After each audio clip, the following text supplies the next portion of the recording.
బడ రామ్మోహన్ రావు గారు మనతో పాటు ఉన్నారు. రామ్మోహన్ రావు గారు నమస్తే. నమస్తే శ్రీకాంత్. ఎటుగాని పరిస్థితుల్లో 17% తోటి గ్రామ పంచాయతీ ఎన్నికల్లో 2000 పైచీలకు ఇచ్చారు. ఐ థింక్ సో 2176 గ్రామ పంచాయతీలు రిజర్వేషన్ల కోటా పరంగా ఇస్తే, ఇక మిగతా ఈ పార్టీ పరంగా మేము ఇస్తున్నామన్నారు, ఇచ్చారు. బట్ ఇది పంచాయతీ ఎన్నికలు బీఫామ్ల మీద, పరిషత్ ఎన్నికలు బీఫామ్స్ మీద, పార్టీ పేర్ల మీద జరుగుతూ ఉంటాయి. ఇక్కడ మాకు భిక్షం కాదు వేయాల్సింది, హక్కుగా రావాలని చెప్పేసి ఇప్పటికే బీసీ సంఘాలు డిమాండ్ చేస్తున్నాయి. ఈ అసెంబ్లీ సమావేశాల్లో ఈసారి రిజర్వేషన్ల గురించి ఎట్లాంటి ప్రకటన ఉండొచ్చు, అండ్ దీంట్లో అసలు అసెంబ్లీలో ఏముంది చర్చించడానికి, ఏం చర్చలు జరుగుతాయి అనుకోవచ్చు రామ్మోహన్ రావు గారు? అసెంబ్లీ రచ్చగా మాట్లాడి చర్చలు ఏం జరగవచ్చు చూడండి మీరు. రేపు పొద్దున 10 ఏళ్ల అన్యాయం వాళ్ళది, 2 ఏళ్ల అన్యాయం వీళ్ళది, ఇదే జరుగుతుంది. ఒకవేళ చర్చ నీళ్ల విషయంలో మొదలు పెడితే శ్రీకాంత్ గారు, ఇదే జరుగుతుంది, రచ్చ జరుగుతుంది తప్ప ఏం లేదు. కొత్తగా దీనిలో చెప్పేది కూడా ఏం లేదు. బీసీ రిజర్వేషన్ విషయంలో చర్చ జరిగి చేసేది కూడా ఏం లేదు. ఎందుకంటే ఒకసారి గమనించండి, ఇప్పుడు 17% రిజర్వేషన్ తో 23 పోయి 17కి వచ్చినా కూడా వాళ్ళు పార్టీ పరంగా ఇచ్చింది కూడా, ఎందుకంటే బీ ఫ్యామిలీలో కదా ఇచ్చింది ఎక్కడ. కానీ వాళ్ళ చైతన్యం పెరగడం వల్ల, బీసీల చైతన్యం పెరగడం వల్ల అంటే దానికంటే 25% ఎక్కువనే సంపాదించారు అంటున్నాడు. 50% దాటింది బీసీ రిజర్వేషన్ కానీ 50 దాటింది కూడా. అట్లాగే మహిళలు కూడా 5 నుంచి 6% ఎక్కువ మంది గెలిచారు. 50% మహిళలకు ఉంటే 5% ఎక్కువనే గెలిచారు. ఇంకోటి ఏంటంటే మొత్తం అంతా ఓసీలు అంట, అన్ని కలిపితే ఎస్సీ ఎస్టీ బీసీ మైనార్టీ మన బీసీ ప్లస్ అన్ని కలిస్తే కేవలం 10 నుంచి 13% మాత్రమే మిగతా జనరల్ సీట్లలో మిగతా ఓసీలు గెలిచిందట. మిగతా అంతా అంటే 87% ఆల్మోస్ట్ ఆల్ ఈ నేను చెప్పిన ఎస్సీ ఎస్టీ బీసీలు గెలిచారు కదా. అటువంటి వీళ్ళు ఎవరు ఆపలేరు కూడా. అవుతుంది కదా, అరచేతిని అడ్డం పెట్టి సూర్యకాంతిని ఆపలేరు అన్నట్టు అది జరుగుతున్నది. కానీ ఇక్కడికి వచ్చేకల్లా తప్పనిసరి రిజర్వేషన్లు పార్టీ పరంగా బీఫామ్లు ఇవ్వాల్సి ఉంటది. కానీ బీఫామ్ లో ఇప్పుడు కదా వీళ్ళు చిత్తశుద్ధి బయటపడేది. 42% ఇస్తా అన్నారు కదా, 42% మేము ఇస్తా అంటే ఇప్పుడు ఏం చేయొచ్చు అంటే బీఫామ్ ఇచ్చిన దాన్ని బట్టి పార్టీల అంచనాలు వేయొచ్చు కదా.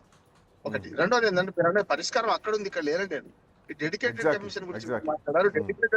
డెడికేటెడ్ కమిషన్ కానే కాదు అది. ఇప్పుడు అంటే పండుగ అంటున్నది. బీసీ సంఘాలు అట్లే ఉన్నాయి. కమిషన్ కూడా 42 ఇద్దామంటే 42కి ఓకే అనేది కదా, దాన్ని 23కి తగ్గితే 23కి ఓకే అనేది. అంటే దాని మీద ఎట్లా ఉంటది కదా. ఇప్పుడు వాళ్ళు డెడికేటెడ్ కమిషన్ హైకోర్టుకు ఏమన్నది ఏంటంటే, గతంలో తమిళనాడులో కేంద్ర ప్రభుత్వానికి పంపే ప్రతిపాదనలో వాళ్ళు లెక్కలన్నీ తీశారు, కుల లెక్కలన్నీ తీసి ఇవి దీనికి సహేతుకంగా ఇది ఇవ్వాలని కమిషన్ రిపోర్ట్ స్పెషల్ గా ఇచ్చింది. ఇక్కడ చేసింది కులగణన చేసింది రాష్ట్రపతి అధికారులు. వాళ్ళతో చేయించి కులగణన చేసినాక 42% ప్రపోజల్ బిల్ పెట్టిండ్రు. ఇంకా 3 రోజులు వాళ్ళు పెడితే విడిచిపెట్టి ఎల్లుండి డెడికేటెడ్ కమిషన్ 42% ఓకే అన్నది. మళ్ళీ వెంటనే పంచాయతీ ఎన్నికలకు వచ్చాకల్లా 42 నుంచి 23 చేస్తున్నామంటే దానికి కూడా ఓకే అనేది. ఎట్లా సాధ్యమవుతుంది? ఈ 2 కోర్టులో రేపు పొద్దున డెడికేటెడ్ కమిషన్ భూసారి వెంకటేశ్వర గారు ఒక్కరే, ఆయనకు సిబ్బంది లేరు, ఏకసైన్యం ఏమీ లేదు. కేవలం ప్రభుత్వం పంపిన ప్రపోజల్ మీద సంతకం పెట్టి పంపించండి. ఇక్కడ మీరన్న పాయింట్ లో ఒకటి సారాంశం ఏమర్థమవుతుందంటే, 34 నుంచి 23%, 23% నుంచి 17% బీసీల రిజర్వేషన్లు కేటాయించినా కానీ బీసీల్లో గ్రామ పంచాయతీల్లో కొంత చైతన్యం వచ్చింది, అందుకే 50% పైగా గెలుచుకోగలిగారు అన్నది పాయింట్ నెంబర్ 1. మోరోవర్ ఏంటంటే, కొన్ని ఎత్తుగడ రాజకీయాలు కూడా ఇక్కడ కనిపిస్తున్నాయి. 90% గ్రామ పంచాయతీలను గెలవాలి అన్నటువంటి ఎత్తుగడలో భాగంగానే గ్రామ పంచాయతీ ఎన్నికలకు పోయింది. సో చట్టబద్ధంగా రావాల్సినటువంటి రిజర్వేషన్లు 17%కి పరిమితం చేసినటువంటి కేటాయింపు చూశారు. పార్టీ పరంగా వాళ్ళు అక్కడ వాళ్ళ అవకాశం ఇచ్చారు వాళ్ళ మద్దతుదారులకు. అట్లా చూసుకున్నా కానీ బీసీలకు 42% పార్టీ పరమైనటువంటి రిజర్వేషన్లు కల్పిస్తాం అన్న హామీ ఇచ్చి మిగతాయి పార్టీ పరంగా ఇచ్చారు. బట్ అట్లా చూసుకున్నా కానీ అక్కడ వచ్చిన కేవలం 2100 పైచిలకే. ఇంకా మిస్ అయినాయి 3000 గ్రామ పంచాయతీలు పార్టీ పరంగా ఇవ్వాలనుకున్నా కానీ మిస్ అయినటువంటి పరిస్థితి. సో ఇక్కడే బీసీలకు అన్యాయం జరిగింది. ఇది రేపు పొద్దున పరిషత్ ఎన్నికల విషయంలో, బీఫామ్ల విషయంలో అట్లా ఉంటుందా? అక్కడ కూడా పార్టీ పరంగానే ఇస్తే కనుక గెలుపు అవకాశాలు ఉంటాయా? ఇందులో 3 పార్టీల గురించి కూడా మాట్లాడాలి. అండ్ మళ్ళీ అక్కడ జరిగినట్టే ఇక్కడ కూడా జరగదన్నటువంటి గ్యారెంటీ ఏమైనా ఉంటుందా? శ్రీకాంత్ గారు, మనకు లెక్క ప్రకారం అయితే రిజర్వేషన్ సీట్ కేటాయించారు కదా, ఏ సర్పంచ్ ఏ స్థానం అనేది, అట్లాగే వార్డు మెంబర్లు కూడా అది మాత్రమే 2172. కానీ గెలిచిన వాళ్ళు 5,000 మంది పైకి గెలిచారు, 6,000 మంది పైగా గెలిచారు అంటున్నాడు బీసీ. అక్కడ జరిగింది అది. కనుక దాని రిజర్వేషన్లు పలానా సర్పంచ్ పలానా బీసీ అని నిర్ణయించింది కేవలం రిజర్వేషన్లే. కానీ వీళ్ళు అదనంగా ఇచ్చింది లేదు, చేసింది లేదు. వాళ్ళంతా వాళ్ళు గెలిచారంటున్నా నేను.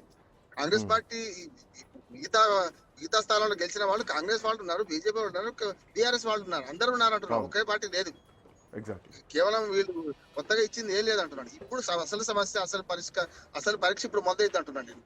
బీసీలకు కాకుండా వేరే వాళ్ళకి రిజర్వేషన్ అయిన సీట్లలో బీఫామ్ ఇవ్వాల్సి వస్తుంది కనుక కాంగ్రెస్ పార్టీ నుంచి బీఫామ్ ఇస్తారా ఇవ్వరా అనే సమస్య అంటున్నాను నేను. అది రేపు పరీక్ష అసలు పరీక్ష ముందున్నది. ఇప్పుడు ఏం లేదు, ఇలా పార్టీల పరంగా జరగలే కనుక అన్ని ఎక్కువ మంది గెలిచారు, కానీ వీళ్ళు ఇస్తే గెలవలే, వాళ్ళు గుంజుకుంటే గెలిచారు. వాళ్ళు సమస్య అది.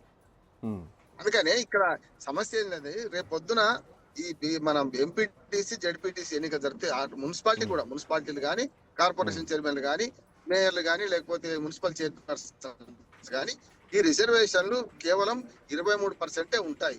23% కూడా ఎక్కడ ఉంటాయి? కేవలం మండలాల్లో మాత్రం ఉంటాయి. అదే మున్సిపాలిటీకి వచ్చిన బీసీల సంఖ్య తక్కువ అవుతుంది.